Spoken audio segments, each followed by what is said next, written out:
Auzubillahiminashaitanirrajim. Bismillahirrahmanirrahim. Assalamu alaikum, dear viewers and my dear students.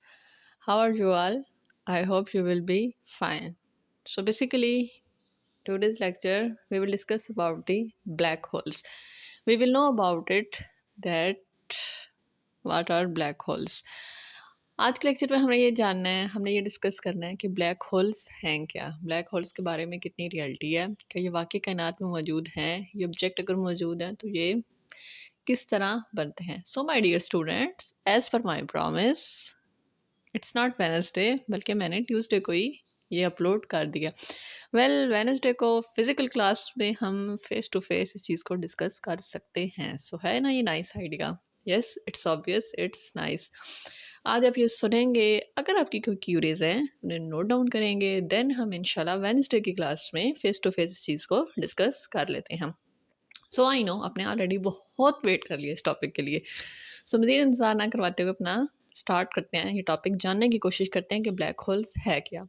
So basically अगर हम black holes को देखें तो ब्लैक होल्स इस दुनिया का, यूँ कह लें, सबसे अजीब व गरीब कॉन्सेप्ट है. ब्लैक होल्स इस दुनिया का सबसे सस्पिशियस सब्जेक्ट है जिसके बारे में रिसर्च की जा रही है, जानने की कोशिश की जा रही है.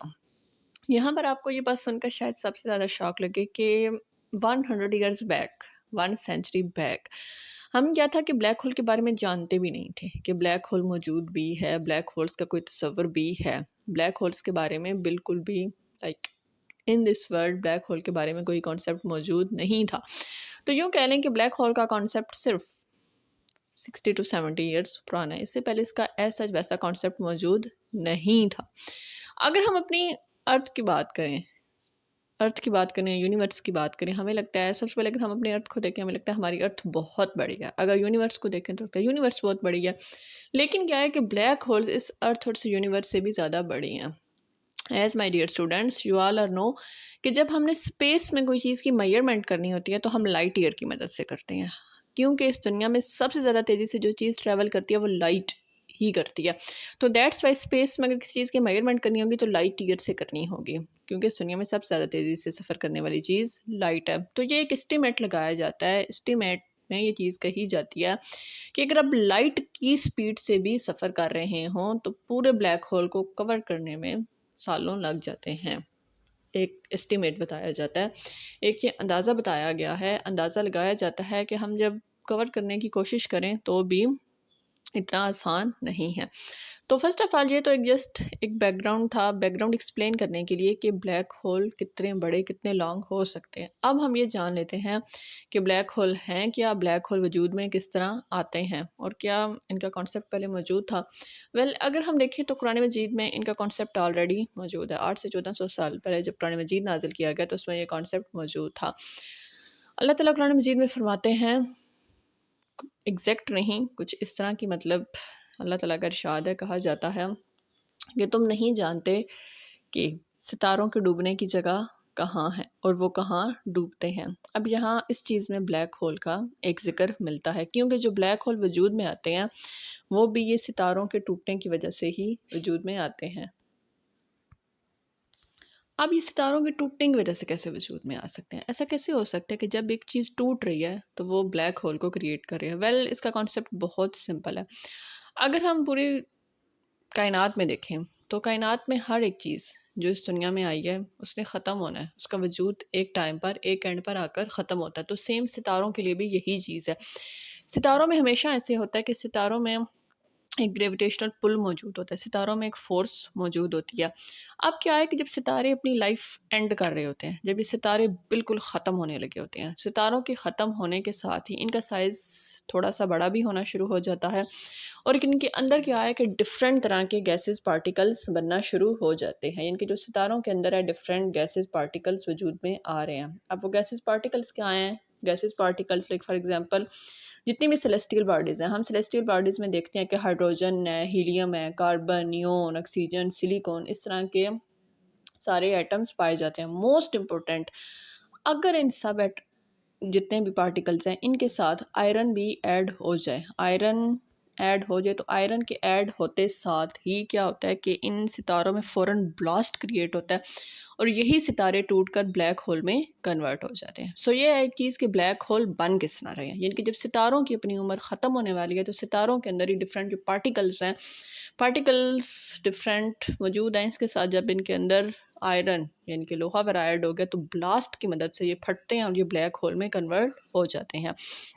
उसके बाद क्या चीज़ है कि दुनिया की हर एक चीज़ ब्लैक होल में कन्वर्ट हो सकती है, लेकिन कैसे हो सकती है इसके लिए सबसे पहले उसके साइज़ को छोटा करना पड़ता है।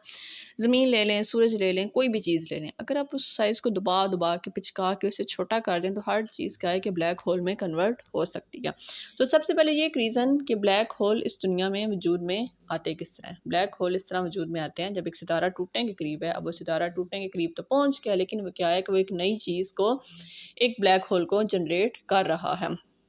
अब अगर हम ब्लैक होल का कॉन्सेप्ट देखें कि ब्लैक होल्स को कब इंट्रोड्यूस करवाया गया, तो जनरल कहा जाता है कि ब्लैक होल के बारे में जो थ्योरीज बनना शुरू हुई वहाँ पर ये चीज़ कही जाती है कि 1916 एंड 1916 के अलावा ये चीज़ भी अज्यूम की जाती है कि 1967, ये 2 ईयर्स ऐसे हैं। 1916 में कहा जाता है कि एक ब्लैक होल का ना कॉन्सेप्ट मौजूद था कि जब ब्लैक होल के बारे में एक ज़िक्र किया जाता था। इस एरा में आइंस्टाइन ने ये ज़िक्र किया कि दुनिया में ऐसी फोर्सेस मौजूद होती हैं जो चीज़ों को अपनी तरफ पुल करती हैं। तो यहाँ पर ये ज़िक्र था कि ब्लैक होल मौजूद हो सकता है। उसके बाद इससे पहले अगर हम पीछे जाएँ तो 1783 में भी ब्लैक होल का एक लाइट सा कॉन्सेप्ट मिलता है कि शायद ब्लैक होल के बारे में ये कॉन्सेप्ट था कि दुनिया में कोई ऐसी चीज़ मौजूद हो सकती है। तो ब्लैक होल क्या था कि ब्लैक होल उस टाइम से स्टार्ट हुई।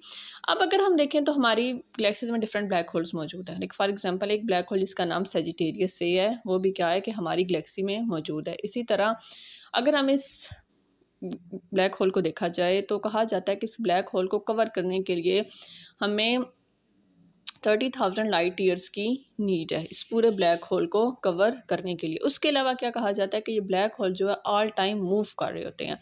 ठीक है, 11,000 की स्पीड से ये ऑल टाइम मूव करते रहते हैं, इनके कभी भी क्या है कि ब्लैक होल रुकते नहीं हैं। अगर हम इस कायनात में देखें तो जो सबसे छोटा ब्लैक होल है वो है XTEJ 1650 500, और जो सबसे बड़ा ब्लैक होल है उसका नाम है S514+81।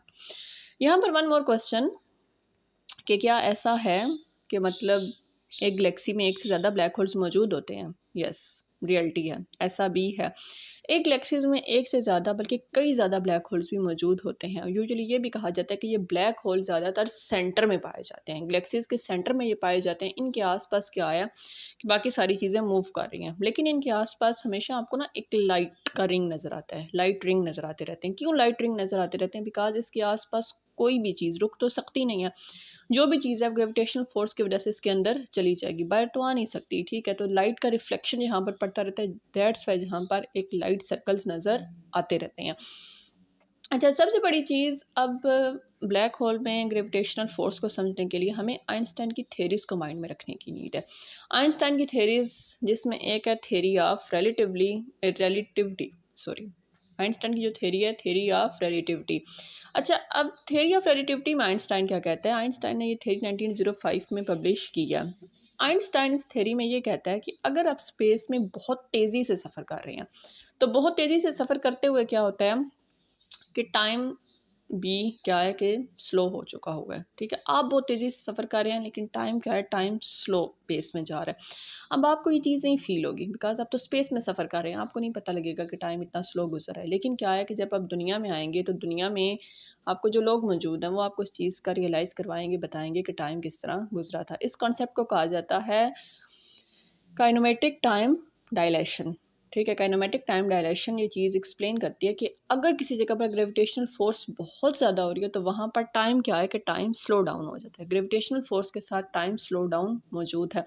ब्लैक होल में भी यही चीज़ है, जहाँ पर बहुत ज़्यादा फोर्सेस है, बहुत ज़्यादा ग्रेविटेशनल फोर्स है, वहाँ पर क्या है कि टाइम का कॉन्सेप्ट थोड़ा डिफरेंट हो जाता है। टाइम का कॉन्सेप्ट थोड़ा सा चेंज हो जाएगा। तो आइंस्टाइन की इस थ्योरी को जब 1915 में पेश किया गया, डेवलप किया गया 1905 और 15 में, साथ ही ये कॉन्सेप्ट भी दिया गया। आइंस्टाइन कहता था कि दुनिया में कोई ऐसी चीज़ मौजूद है जो चीज़ों को अपनी तरफ खींचती है, लेकिन तब तक ये कॉन्सेप्ट नहीं था कि वो ब्लैक होल ही हो सकता है। अच्छा, उसके बाद जो ब्लैक होल की टर्म है, ब्लैक होल की टर्म यूज़ की गई ऑलमोस्ट 1964 में एक मैगज़ीन में कहा जाता है कि ये टर्म यूज़ की गई। देन 1967 में तकरीबन 3 साल के बाद वंस अगेन क्या आया कि इस टर्म ने पॉपुलैरिटी हासिल कर ली थी। ये टर्म क्या है कि ज़्यादा फेमस हो गई थी। 1967 में ये टर्म जिस फेमस हुई एक फिजिशियन की वजह से जिसका नाम जोहन व्हीलर है। जोहन व्हीलर की वजह से क्या है कि ये टर्म दोबारा फेमस हो गई। अब नेक्स्ट क्वेश्चन, अगर हम नेम देते हैं ब्लैक होल तो क्या इसके अंदर कोई होल मौजूद है?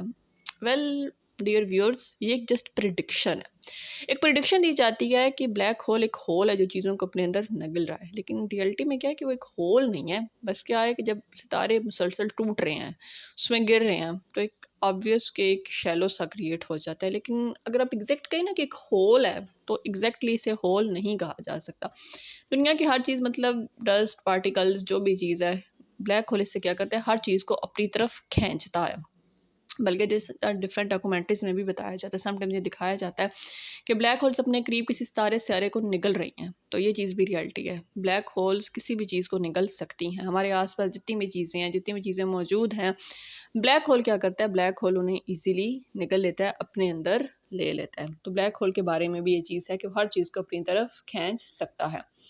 अच्छा, उसके बाद अब ब्लैक होल वजूद में आ रहा है, किस तरह आ रहा है? यूजुअली जो भी एक स्टार होता है ना, एवरेज स्टार कन्वर्ट हो सकता है रेड गेंट में, प्लेनेटरी नेबुला में, वाइट ड्वार्फ में, या नेबुलर स्टार में। एक जो कॉमन स्टार है ना, इसके कन्वर्जेंस की सिर्फ ये स्टेजेस हैं। एवरेज स्टार में या तो वो कन्वर्ट होगा, रेड गेंट में कन्वर्ट होगा, planetary nebula, white dwarf and nebular star. ठीक है, यहाँ तक ये चीज़ कन्वर्ट होगी। अब हम इसमें ये देख लेते हैं कि ब्लैक होल जनरेट किस तरह हो रहा है। ब्लैक होल ऐसे जनरेट होता है कि एक जो स्टेलर नेबुला है, सबसे पहले वो सुपर रेड गेंट में कन्वर्ट होता है। सुपर रेड गेंट एक टाइम आता है, ब्रस्ट हो जाता है, ठीक है, फट जाता है।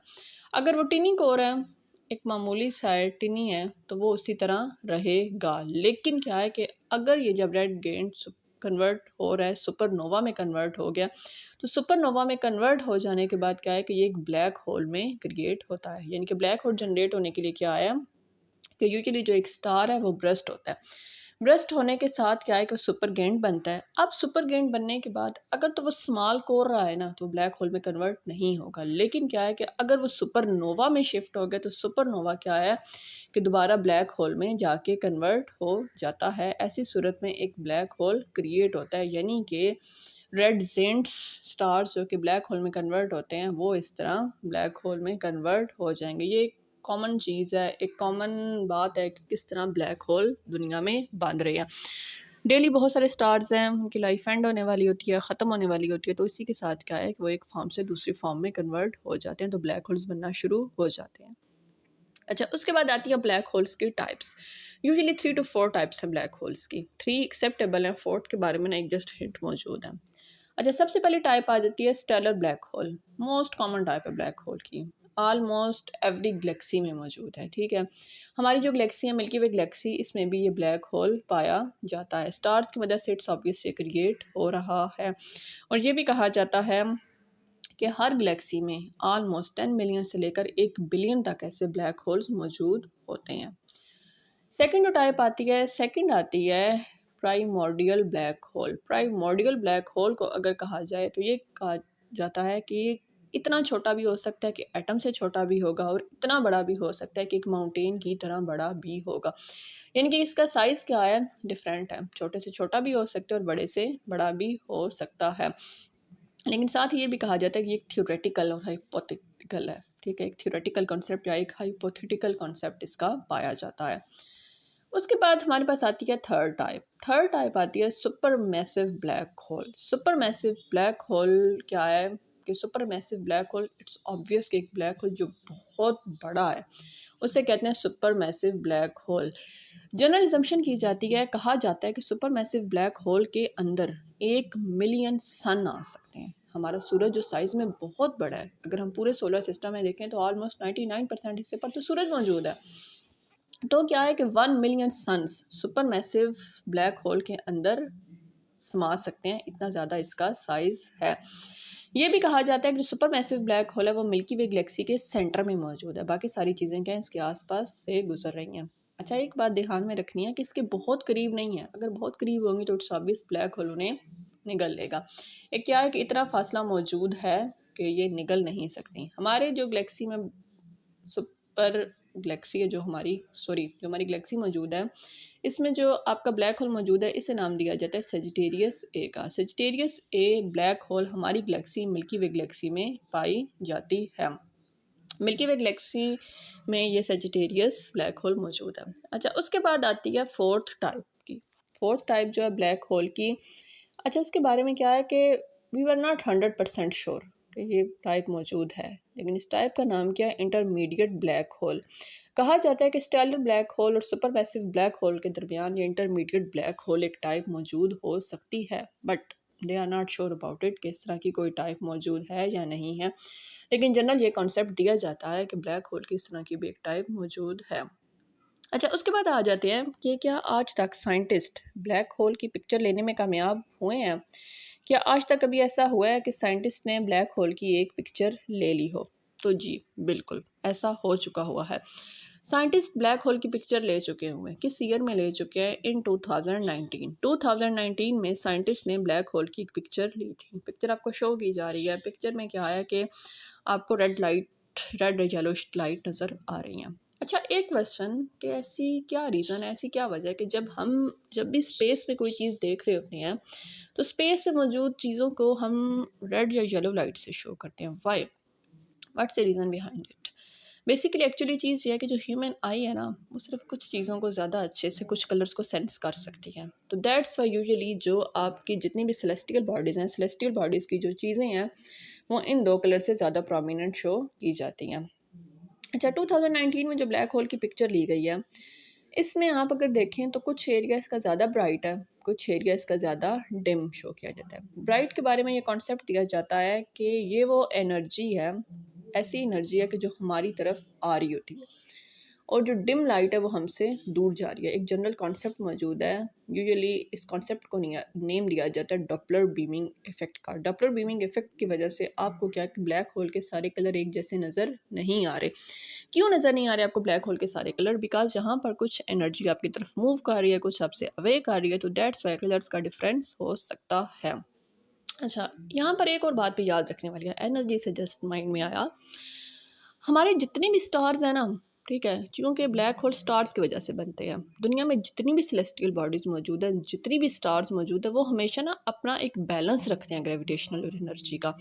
इनके अंदर ग्रेविटेशनल भी मौजूद होती है और एनर्जी भी रिलीज़ हो रही होती है, तो ये हमेशा एक बैलेंस रखते हैं। ब्लैक होल तब क्रिएट होता है जब ये सितारा एक ख़त्म होने वाला है। जब ये ख़त्म होने के करीब है तो ये क्या है कि अपने अंदर ग्रेविटेशनल तो इसके मौजूद है, लेकिन एनर्जी रिलीज़ की कोई जगह नहीं रही। तो ऐसी सूरत में इसके अंदर डिफरेंट पार्टिकल्स बनना शुरू हो जाते हैं। इनके अंदर जब फिर ऐड हो गए अदर पार्टिकल्स, यूजुअली कहा जाता है आयरन ऐड हो गया, तो फ़ौरन ये ब्लास्ट हो जाते हैं। तो हमेशा जितने भी स्टार हैं वो क्या करते हैं, एनर्जी और ग्रेविटेशनल का यूजुअली एक बैलेंस रखते हैं। अच्छा, एट द एंड क्या है कि अगर हम ब्लैक होल के आसपास देखें तो ब्लैक होल के आसपास हमेशा हमें सर्कल ऑफ लाइट नज़र आता है। सर्कल ऑफ लाइट क्यों नज़र आता है? बिकॉज सिर्फ एक लाइट ऐसी चीज़ है जो इसके पास बहुत तेज़ी से गुजर सकती है। लाइट के अलावा तो और ऐसी कोई चीज़ नहीं जो कि इस ब्लैक होल के पास ज़्यादा तेज़ी से गुजर सके। दैट्स वाई यहाँ पर आपको रिफ्लेक्ट होती हुई जस्ट एक लाइट नज़र आएगी। रिफ्लेक्ट होती हुई लाइट के अलावा आपको कोई भी और चीज़ नज़र नहीं आ सकती है। सो माय डियर स्टूडेंट, ये था एक जनरल कॉन्सेप्ट, एक जनरल चीज़ जिसमें ब्लैक होल को एक्सप्लेन किया गया। आई नो आपके माइंड में क्वेश्चंस होंगे, बहुत सारे होंगे, क्यूरीज भी होंगी। जितने क्वेश्चन जितनी क्यूरीज हैं आप कल की क्लास में डिस्कस कर सकते हैं। हम इंशाल्लाह फेस टू फेस चीज़ को क्लियर डिस्कस करेंगे। अच्छा, उसके बाद एक लास्ट कॉन्सेप्ट यूजुअली कहा जाता है कि क्या हो अगर ब्लैक होल हमारी ज़मीन को निगल ले, क्या हो अगर ब्लैक होल हमें खा ले, क्या हो अगर ब्लैक होल ये कर ले, क्या हो अगर ब्लैक होल वो कर ले। So dear viewers and my dear students, black hole आज से मौजूद नहीं है, सदियों से मौजूद है, सालों से मौजूद है। आज तक इस ब्लैक होल ने आपको नहीं खाया तो कल भी नहीं खाएगा, ठीक है, बिकॉज वो बहुत दूरी पर वाक़ है। अगर अभी वो आपको नहीं खा रहा तो फ़िक्र नहीं करें, आपको बाद में भी नहीं खाएगा। एंड अगर वो आपको खा लेता है तो आप दोबारा वहाँ से वापस नहीं आ सकते, बल्कि ये भी कहा जाता है कि आपका साइज़ बिल्कुल श्रिंक हो जाएगा और आप वहाँ से तो कभी भी निकल नहीं सकते हैं। ब्लैक होल से वापस आने का कोई तसव्वुर मौजूद नहीं है। अब कभी भी ब्लैक होल से वापस नहीं आ जाते हैं। एक और बात, एक और कॉन्सेप्ट जो कि साइंटिस्ट कहते हैं, अकॉर्डिंग टू साइंटिस्ट ये कहते हैं कि ये ब्लैक होल ही एक वे है जो इस कायनात से दूसरी कायनात तक जाने का वे है। सो ये था ब्लैक होल के बारे में एक कॉन्सेप्ट, जिसमें हमने ये जानने की कोशिश की कि ब्लैक होल क्या है, ब्लैक होल किस तरह वजूद में आते हैं, ब्लैक होल का डिटेल कॉन्सेप्ट कि ब्लैक होल के बारे में, कुरान मजीद के बारे में सेइंग्स क्या हैं, किस तरह वाक़या मेराज के साथ ये रिलेट करती है, ईच एंड एवरीथिंग एक शॉर्ट सी वीडियो में वंस अगेन एक्सप्लेन कर दिया जाएगा। एक शॉर्ट सी वीडियो आपको ज़्यादा अच्छा कॉन्सेप्ट दे देगी। इस वीडियो में जस्ट ये बताया गया कि ब्लैक होल क्या है, वजूद में किस तरह आ रहे हैं। नेक्स्ट लेक्चर में इंशाल्लाह ताला एक्सप्लेन कर दिया जाएगा कि कुरान मजीद में ब्लैक होल्स के बारे में क्या कॉन्सेप्ट मौजूद है। सो ये था आज का लेक्चर। आई होप आपके कॉन्सेप्ट क्लियर हो गए होंगे, आई होप आपको समझ आ गया होगा कि क्लियर हो गई होंगी। Next topic